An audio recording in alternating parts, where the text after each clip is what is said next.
Photoshop has a lot of different blend modes, but when compositing images together, there are four that I find to be the most useful: multiply, screen, overlay, and soft light. First, let's take a look at multiply. So the multiply blend mode multiplies the top layer, or whatever layer you're blending, with the layers underneath, and the resulting color will always be darker. In addition, white will disappear. So let's view this edge file, and I'll change the blend mode to multiply. So in this case, I retain the black edges, but the center, that white paper, is going to disappear. And of course, this isn't just for edge effects. You could use the blend mode when you're trying to overlay pencil drawings or these birds that we'll take a look at in just a moment. Now, I actually don't want dark edges. I want light edges. So I'll return to normal, then use the keyboard shortcut Command-I on Mac or Control-I on Windows in order to invert the layer. So now it looks like I have black paint on white paper. Now I'll change the blend mode to screen, because screen is basically the inverse of multiply. I'm going to keep the whites and the black will disappear. But there are a number of shades of gray actually in that black area, and I want to remove them. So from the bottom of the layers panel, I will add a curves adjustment layer and then click this icon on the properties panel in order to create a clipping mask to clip the curve so that it only affects the edge layer.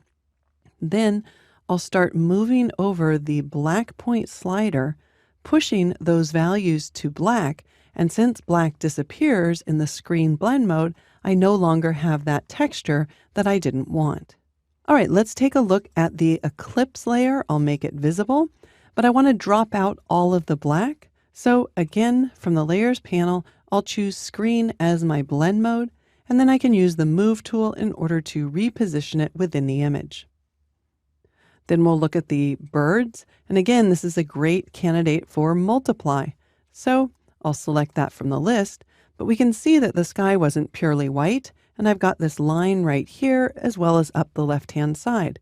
So to remove that, I'll add another curves adjustment layer. Then from the properties panel, click in order to create a clipping mask and move the white slider over to the left, pushing these values to pure white so that they disappear in the image.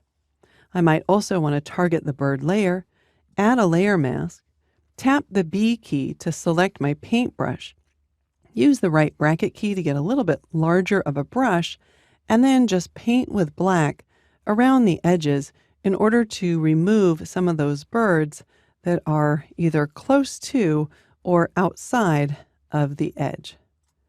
Excellent. Now, when I'm trying to layer different textures or maybe change the light a little bit, I'm going to switch to either the overlay or soft light mode.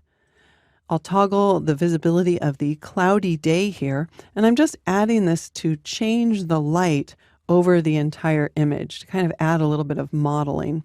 So I'll choose normal, and we'll take a look at overlay versus soft light.